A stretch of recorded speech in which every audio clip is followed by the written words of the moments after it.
Bismillahirrahmanirrahim. Assalamualaikum warahmatullahi wabarakatuh.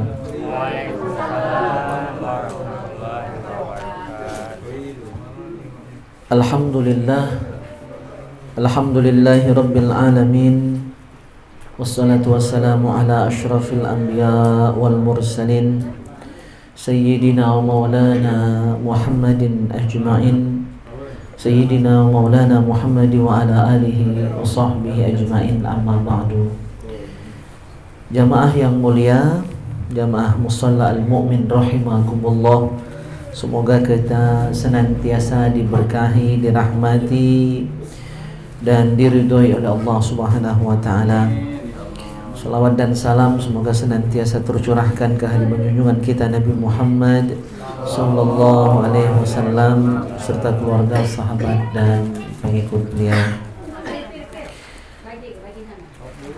Jamaah yang mulia, minggu lalu kita tidak sempat bahas kitab Tadhkiratul Qurtubi, maka pada pertemuan kali ini insyaallah kita akan awali dari pembacaan kitab Tadhkiratul Qurtubi terlebih dahulu, baru kita akan bahas kitab Ad-Durus Al-Fiqhiyah. Masih di bab Babul Maut Kafaratun Likulli Muslim, bab yang membahas tentang bahwa kematian itu adalah kafarat bagi setiap orang beriman.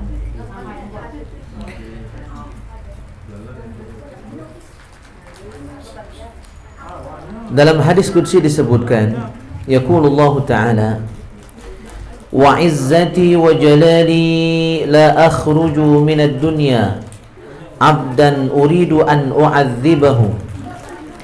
Demi kemuliaanku, keagunganku, kata Allah, sampai Allah bersumpah. Jadi kalau Allah sampai bersumpah itu, sumpah itu kan menunjukkan kesungguhan, keseriusan, taukid, penegas dari suatu ucapan. Banyak sumpah-sumpah di dalam Al-Quran. Misalnya wal asr demi masa, wad duha demi duha, wasyams demi matahari, wal qamar demi bulan, wal lail demi malam, wan nahar demi siang. Ya, ketika sesuatu itu digunakan Allah untuk bersumpah, maksudnya sesuatu itu punya keistimewaan tersendiri atau menunjukkan ketegasan. Nah, di sini dalam hal ini Allah sampai bersumpah dengan keagungannya, kemuliaannya sebagai Allah, Tuhan semesta alam. Apa kata Allah? La akhruju minad dunya abdan uridu an u'azzibahu. Tidaklah aku mengeluarkan dari dunia seorang hamba. Mengeluarkan dari dunia artinya mewafatkan, mematikan seorang hamba. Dan hamba yang akan dimatikan oleh Allah ini uridu an u'azzibahu, ingin disiksa oleh Allah. Artinya Allah tidak senang dengan dia, Allah tak ridho sama dia. Auzubillah. Ya.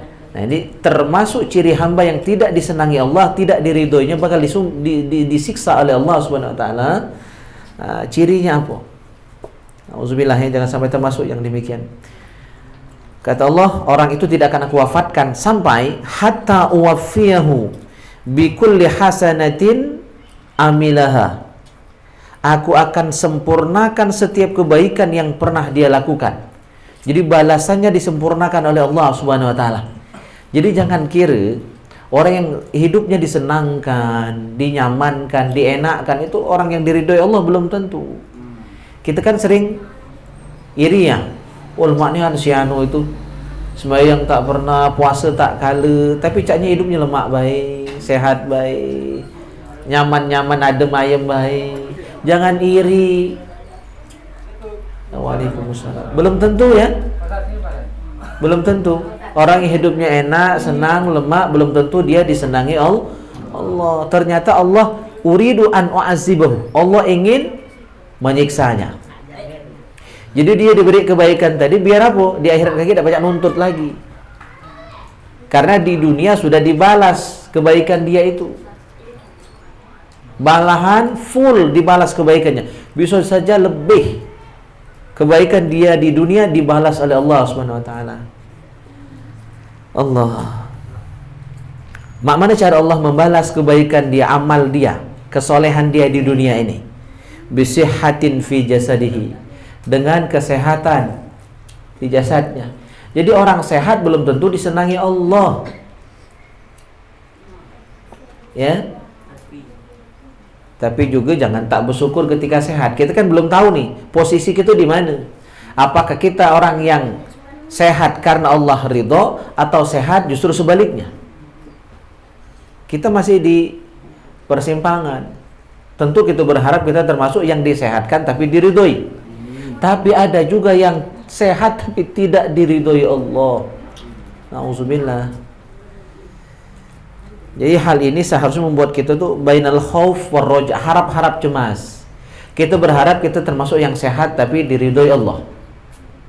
Tapi jangan juga kepedean. Ya, jangan juga berlebihan. Ya, sehingga sangat yakin, tenang becaknya aku diridhoi Allah nih.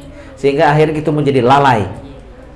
Jadi dimanapun posisi kita, sehat ataupun sakit, tetap husnuzon, baik sangka dengan Allah Subhanahu wa taala. Wasa'atin fi rizkihi, bisa jadi cara Allah menyiksa dia ya adalah dengan cara diluaskan rizkinya, dilapangkan rizkinya. Jadi belum tentu orang yang kaya Allah ridho,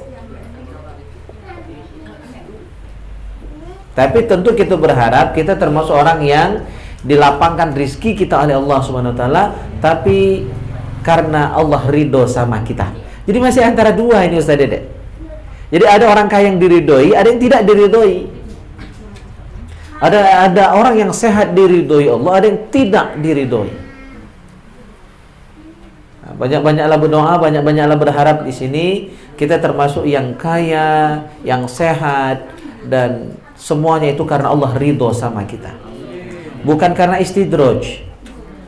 Ya, istidraj itu orang makin dikayakan tapi dia makin jauh dari Allah. Makin disehatkan, makin lalai beribadah kepada Allah Subhanahu wa taala. Allah. Wa raghadin fi 'aishihi, dan disenangkan hidupnya, bahagia hidupnya. Ya.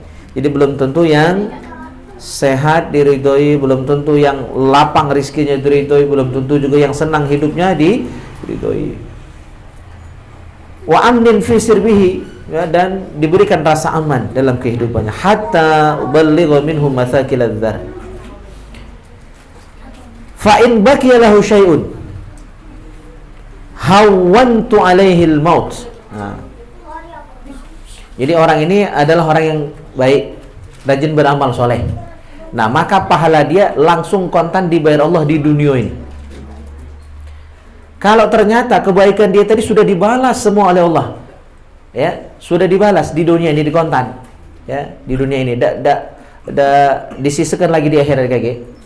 Ternyata masih ada kebaikan yang belum dibalas di dunia ini, maka cara Allah membalas kebaikan orang yang banyak amal tapi Allah tak ridho sama dia tadi, hawantu alaihil maut, dimudahkan sakaratul mautnya. Jadi tidak selalu juga orang yang matinya lemah diridhoi Allah. Sebagaimana hadisnya 2 minggu yang lalu sudah kita bahas, ada orang yang sakaratul mautnya sulit. Itu sebenarnya cara Allah mengampuni dosanya. Orang ini dalam hadis kursi ini disebutkan matinya dimudahkan, ternyata balasan kebaikan dia di dunia supaya tidak tersisa ya pahalanya di akhirat nanti, sehingga dia bakal masuk neraka. Hatta yafdiya ilayya wa laysa lahu hasanatun yattaki biha an-nar, sehingga ketika sudah dibalas kebaikan dia tadi dengan disehatkan, dilapangkan rezeki, diamankan, ya, terus apa lagi, dibahagiakan hidupnya, termasuk dimudahkan sakaratul mautnya, maka di akhirat nanti tidak ada satupun kebaikan dia, tak bersisa sedikit pun pahalanya yang bisa yattaki bihan nar, menyelamatkan dia, menolong dia dari neraka.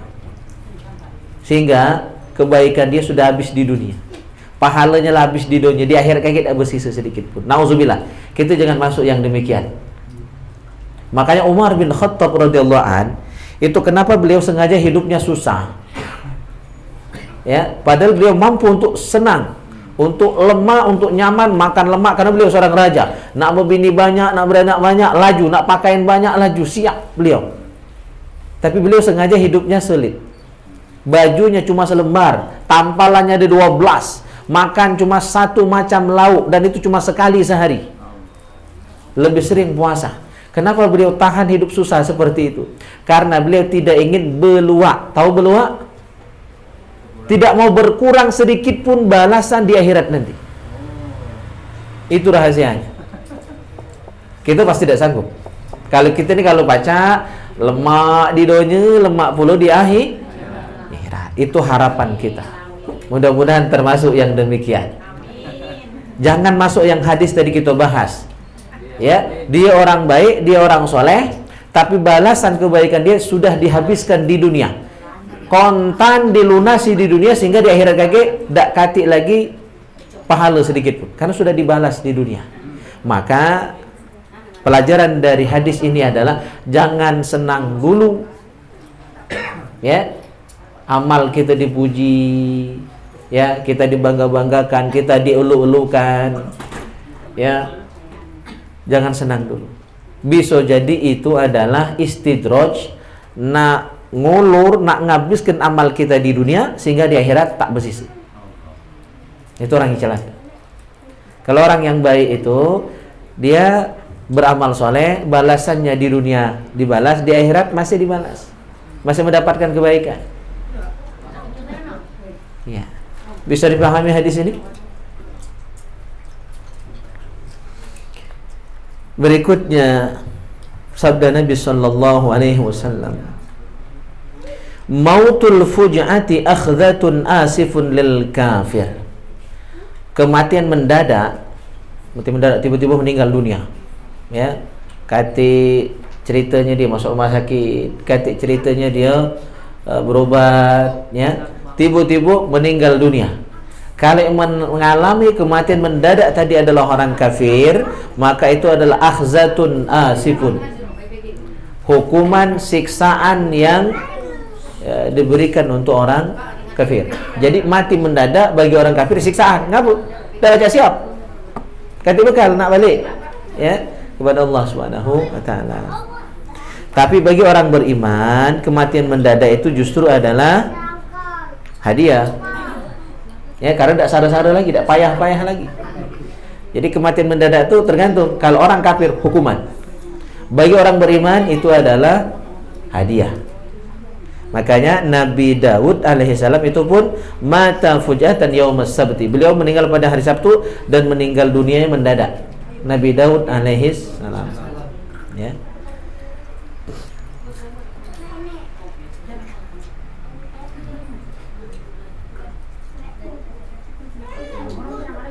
Terakhir untuk kitab Tazkiratul Qurtubi, wa dzakara Ibnu Al-Mubarak anna Abu Darda radhiyallahu an, telah menyebutkan Ibnu Al-Mubarak bahwa Abu Darda radhiyallahu an, sahabat Nabi sallallahu alaihi wasallam yang bernama Abu Darda, beliau berkata, uhibbul maut ishtiyaqan ila rabbi, aku cinta kematian karena rindu kepada Allah Subhanahu wa taala. Jadi bagi orang beriman mati tidak takut, karena kematian itu adalah wasilah untuk berjumpa dengan Allah Subhanahu wa taala. Ya, ishtiyaqun ila rabbi, karena rindu kepada Allah. Wa uhibbul marda takfiran li khati'ati, aku pun senang ketika diuji oleh Allah dengan sakit. Jadi kalau mati senang karena berarti dengan mati bisa melepas rindu. Ya, karena hakikat kematian adalah berjumpa dengan sang kekasih. Kalau kita lama tak bertemu, kemarin saya lebih kurang seminggu, ya kan, di air kumbang, dan hakim musabaqah balik kan pasti senang karena bisa berjumpa dengan anak istri, dengan keluarga, dengan jamaah sekalian. Jadi senang. Nah, itulah orang yang meninggal dunia senang karena apa? Ishtiyaqun ila rabb, berjumpa dengan Allah, rindu dengan Allah, bisa melepas kerinduan dengan sang kekasih. Nah, demikian juga dengan sakit bagi orang beriman, wa uhibbul marda, aku cinta sakit, takfiran li khati'ati, karena sakit itu dapat menebus salah, menebus dosa, menghapus dosa. Dapat pahala, ngapus dosa, naik derajat. Itu rahasia sakit. Tapi jangan nyari penyakit. Maksudnya kalau diuji dengan sakit sabar. Cuma jangan sengaja niat nantang. Ya, makan basin baik itu kan nantang sakit. Ngadang mobil tengah jalan minta tomur itu nantang maut. Buyan itu ya. Maksudnya ketika ujian sakit tadi tiba kita ridho. Kita sabar, kita ikhlas. Ya. Cuma kalau lagi sehat berdoa minta sehat, ya, lagi sakit berdoa minta sehat tidak salah, tidak. Ya, boleh. Cuma kata ulama kalau sakit, sehari dua sakit jangan ngeluh dulu, jangan munajat dulu, nikmati saja. Nah, kalau rasa-rasa tidak tahan, tidak sabar lagi baru berdoa minta sehatkan. Gitu. Karena dalam sakit itu ada rahmat Allah, ada ampunan Allah, ada ridhonya kalau sabar. Nah, ketika kita rasa, bakal tidak sabar kita, bakal berotok, boleh berdoa minta sehat. Cuma kalau pacak jangan buru-buru berdoa minta sehat itu, ya, gitu. Ibaratnya sakit itu kita galak melatih budak itu. Melatih, tahu melatih budak? Apa itu? Melatih itu bahasa Indonesianya, Habibi. Sesekayunya apa melatih itu? Nyakat di budak. Galak nangis ke budak. Kadang dijahilin ya. Dijahilin ya, kadang cubit, kadang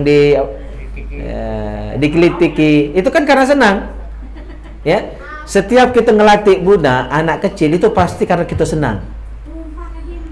Nah, sakit itu kira-kira itu karena Allah senang sama kita. Allah senang mendengar rintihan kita ketika munajat kepada Allah. Ya Allah, aku sakit ini saro, nak semayang, nak ibadat. Nah, Allah senang mendengar rintihan kita itu, maka kita tuh dilatih. Di apa ya bahasanya itu ya? Tante Nani mungkin tahu bahasa Indonesianya itu ya, melatih itu. Ya. Anak kecil dijailin gitu, ya. Iya, diganggu kayak gitu. Nah, karena seneng kan? Iya, dikate. Itu masih bahasa dusun dikate itu.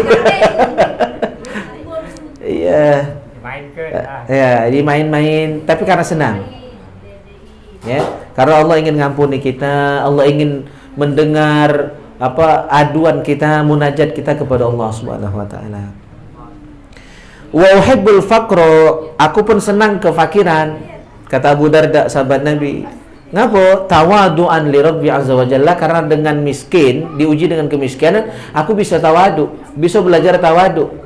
Kan orang tuh kalau dikayir cenderung sombong ya. Orang pintar itu cenderung sombong, orang belaga itu cenderung sombong. Ya. Tapi kalau miskin, nah itu kita bisa belajar tawadu. Tapi kalau ada orang miskin sombong, itu lebih luat lagi Tuhan nyingonya. Miskin sombong, jahat sombong, buyan sombong. Itu kati mean itu ya. Tidak ada alasan untuk sombong orang miskin. Ya kan? Nah, jadi ketika diuji kemiskinan, itu berarti Allah ingin kita menjadi orang yang tawadu, belajar tawadu. Ya, belajar rendah hati ya, di hadapan sesama makhluk Allah Subhanahu wa taala. Baik, itu kitab Tazkiratul Qurtubi. Kita bahas fikih dulu. Masih ada waktu? Akor jam itu. Agak akor juga ya. Kita kemarin udah masuk bab salat ya, bab rukun-rukun salat, baru kita bahas niat dan takbiratul ihram kalau tidak salah ya. Takbir sudah ya Ustaz Dede ya. Kita bahas yang ketiga, wasalis al-qiyam alal qadir in kanatis salatu fardhan. Rukun salat yang ketiga adalah berdiri bagi yang mampu. Berdiri bagi yang mampu, ini pun hanya pada salat fardu. Jadi rukun berdiri ini berlaku hanya untuk salat fardu 5 waktu. Ya. Berarti sholat sunnah, walaupun kita sanggup berdiri, boleh dikerjakan duduk, sah. Cuma pahalanya dipangkas 50%. Nah, bentar lagi kita masuk Ramadan ya. Mudah-mudahan ya. Allahumma barik lana fi Rajab wa Sya'ban wa ballighna Ramadan. Nah, misal kita ikut cara di Madinah. Di Madinah ini sholat tarawihnya 36 rakaat. Ya. Bahkan pada masa Umar bin Abdul Aziz ya menjadi khalifah, itu dinasti Bani Umayyah, setelah habis masa dinasti Khulafaur Rasyidin, masa Khulafaur Rasyidin, itu salah satu khalifah dari Bani Umayyah itu adalah Umar bin Abdul Aziz. Zaman itu sholat tarawihnya 40 rakaat plus 1 witir. Jadi 41 rakaat. Ya. Misalnya kita ikut yang zaman itu tuh. Ya. Kalau sekarang lepan lagi sepi. 20 lah dapat dihitung pengalaman balai ini, apalagi 41. Ya, gitu.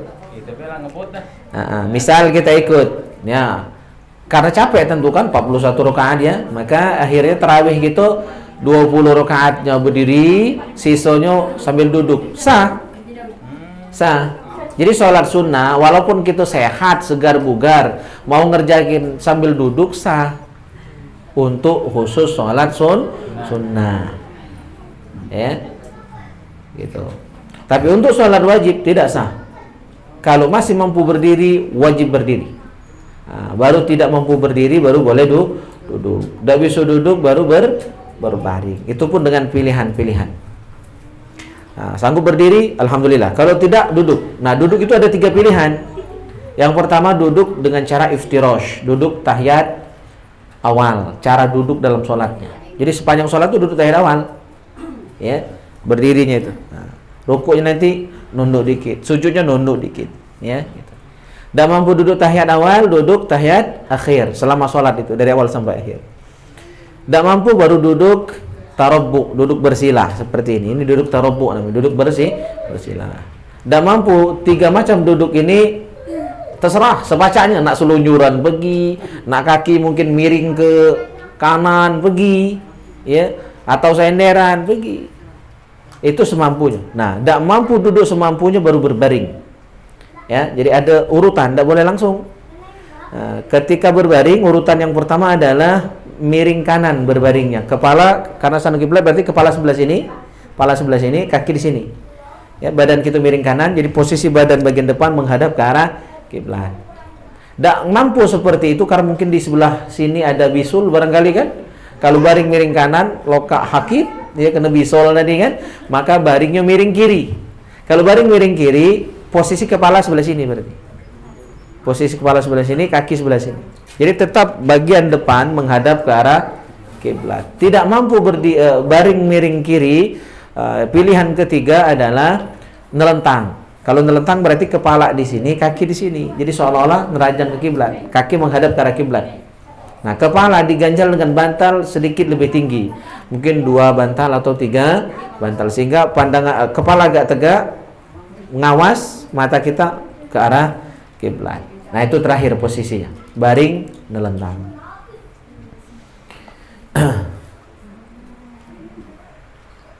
Dan berdiri itu harus berdiri tegak lurus. Jadi tidak ada miring-miring, tidak ada agak condong ke depan atau ke belakang, ya.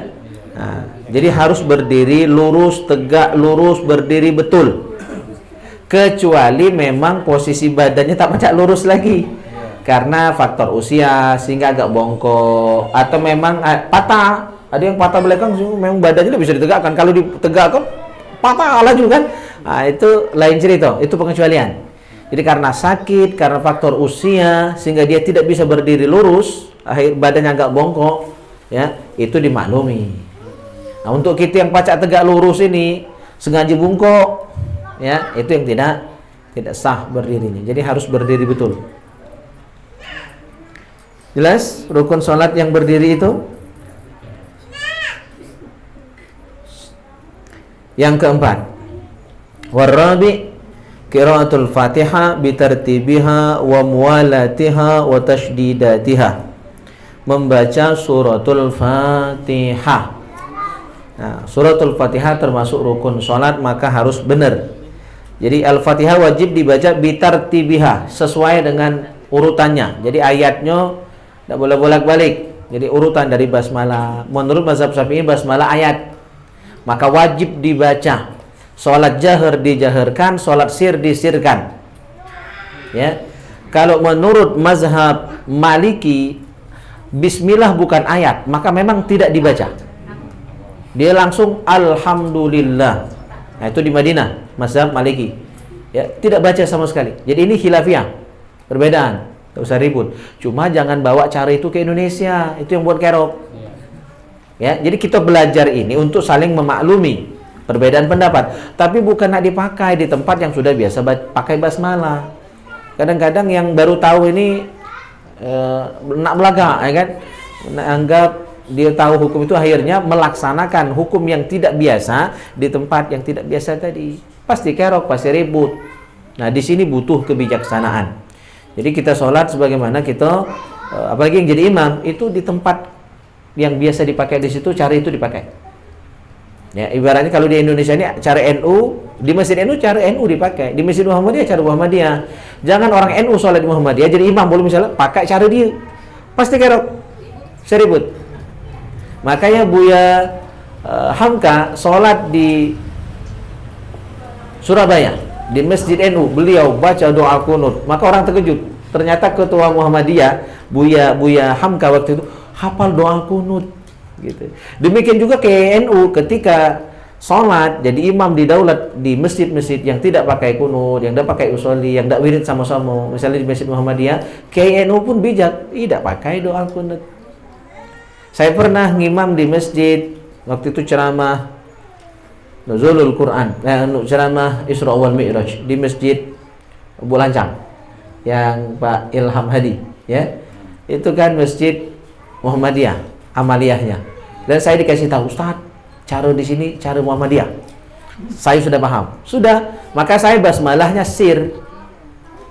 Saya langsung kuatkan alhamdulillah, tapi saya baca basmalah walaupun sir karena saya ikut mazhab Syafi'i, kalau tidak baca sama sekali batal salat. Ya, batal salat. Maka saya ikut mazhab Hanafi dan Hambali yang membaca basmalah secara sir. Ya, jadi kalau Syafi'i basmalah dibaca wajib. Kalau jahar dibaca jahar, salat sir baca sir. Kalau Maliki tidak baca sama sekali. Hanafi dan Hambali baca tapi sir.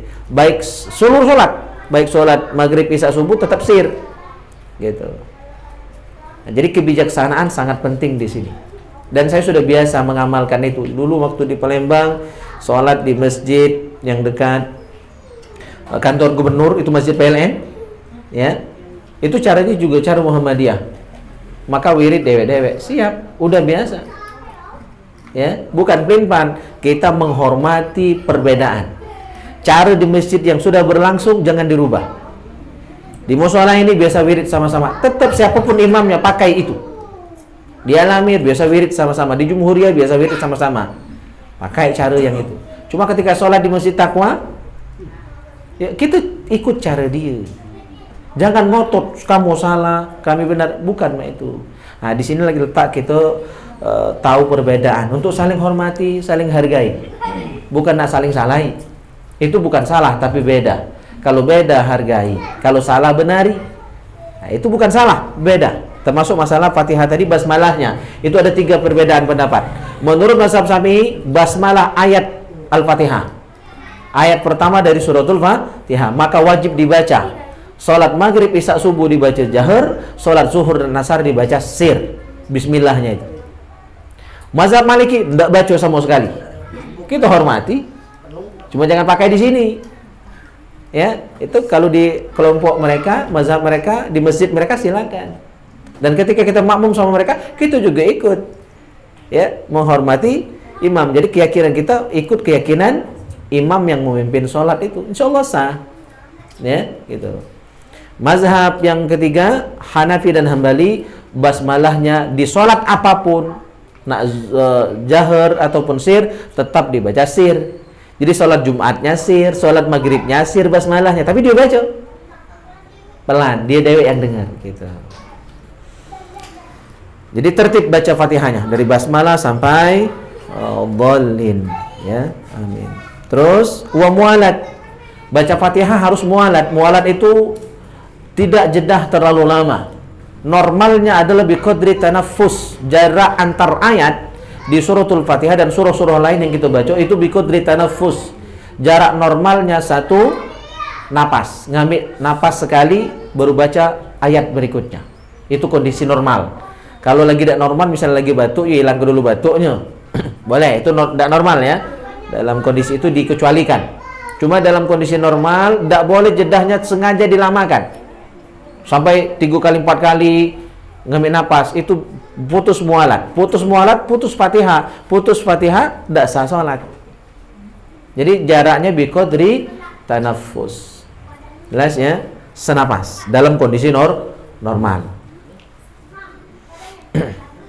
Wa tasydidatiha, dan juga wajib menjaga tasydid atau sabdu pada suratul Fatihah. Ada 14 tasydidnya. Di basmalah itu saja ada 3, bismillah, di Allah, ar-Rahman, ar-Rahim ada 3. Nah, sisanya 11 di alhamdulillah sampai dhalim. Nah, tasydidnya pun tidak boleh ditinggalkan. Akan sangat berbahaya, terutama pada ayat iyyaka na'budu wa iyyaka nasta'in. Nah, iyyaka itu ada tasydid. Kalau dibaca ringan, iyyaka na'budu wa iyyaka nasta'in, ringan saja, tidak ada tasydid, maka maknanya adalah dhau'us syams, cahaya matahari. Ya, jadi berubah dari hanya kepada Allah kita menyembah, hanya kepada Allah kita minta pertolongan, berubah makna menjadi hanya kepada cahaya matahari kita menyembah, dan hanya kepada cahaya matahari kita minta tolong. Jadi maknanya berubah 360 derajat. Kalau sengaja dipakai dalam sholat, maka hukumnya murtad, musyrik orang yang baca Fatihah dengan menghilangkan tasydid pada ayat iyyaka na'budu. Nah, hati-hati di situ, ya, karena bisa merubah makna. Baik, sampai di sini ada pertanyaan? Ya.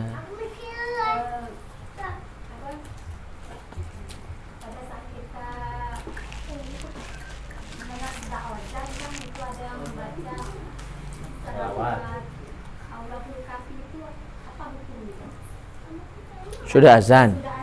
Nunggu komat.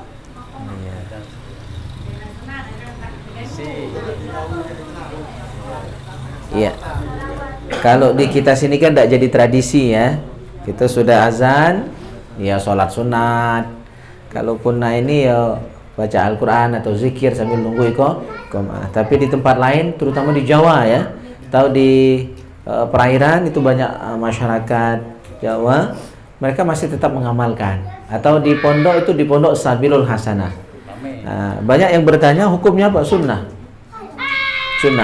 Dan itu awalnya sholawatan menjelang sholat itu awalnya sejarahnya adalah pada masa Sultan Salahuddin Al-Ayyubi. Pada saat itu umat Islam kondisinya lagi kritis, perang salib, dan umat Islam tersudut, terpojok, mengalami kekalahan. Maka Sultan Salahuddin Al-Ayyubi bersama para ulama masa itu mencari cara bagaimana membangkitkan semangat kaum muslimin. Maka dibuatlah lomba. Kalau sekarang musabaqah, bahasa lamanya itu apa tuh? Sayembara, itu bahasa Sanskerta ya. Kalau bahasa ininya musabaqah, syaratnya musabaqah, sama baik hendaknya itu. Dibuat perlombaan menyusun kitab-kitab sejarah Nabi, sirah nabawiyah. Maka pada saat itu bermunculan, maka yang menang, salah satu yang menang itu adalah berzanji. Jadi berzanji itu salah satu pemenang dari sayembara menyusun kitab-kitab sholawat. Banyak kitab sholawat disusun, dan saat itu mulai didengungkan, dibaca.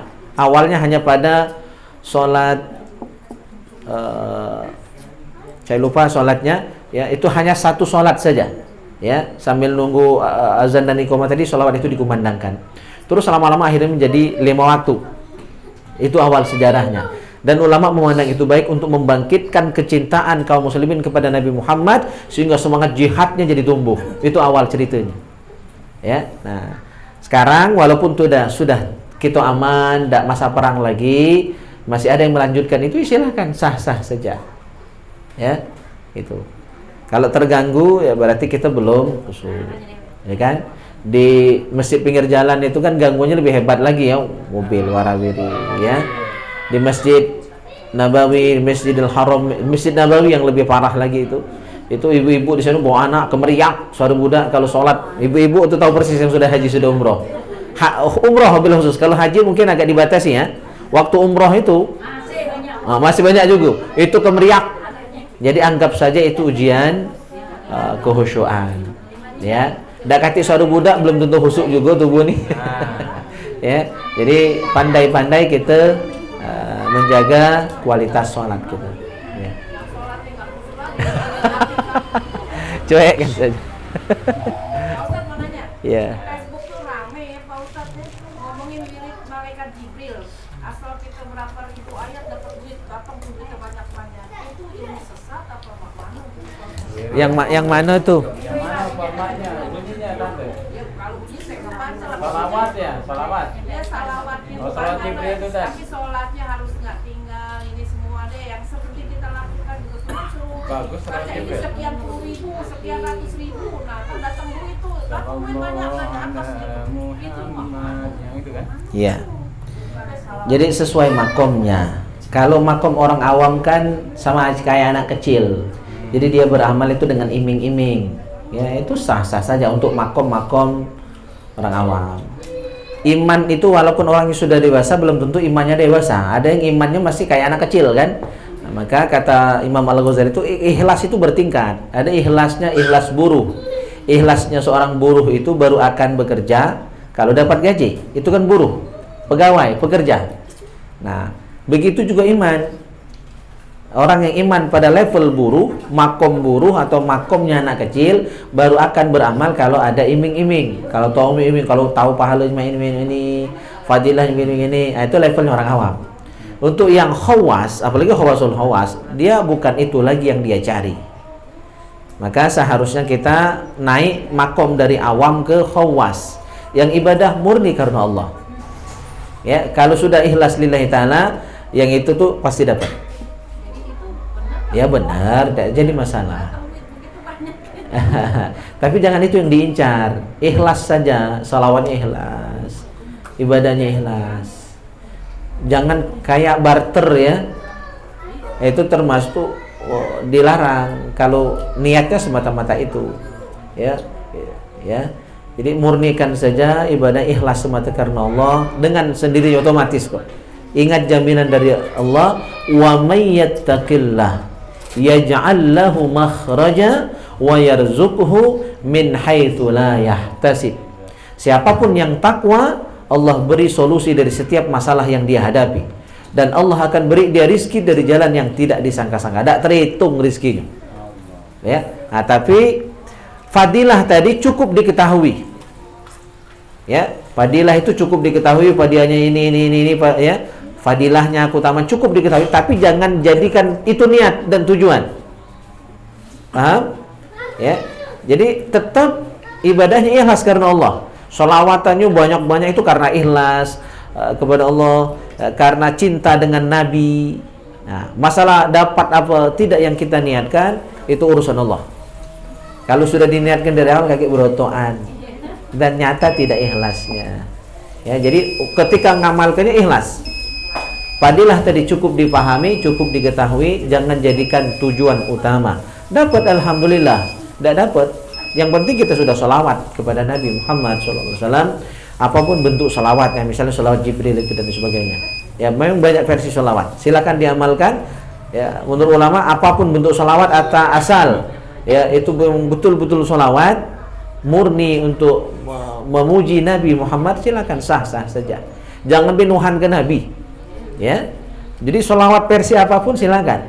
Jangan sampai nuhan ke Nabi, itu yang keliru. Dan saya pikir isi sholat tidak ada sampai menuhan ke Nabi, itu tidak ada. Ya, paling tinggi hanya memuji keagungan, ya kemuliaan Rasulullah Shallallahu Alaihi Wasallam. Baik, ini saja taklim kita malam hari ini, mudah-mudahan manfaat. Kita tutup dengan doa kafaratul majlis. Subhanakallahumma bihamdika asyhadu an la ilaha illa anta astaghfiruka wa atubu ilaik. Wassalam.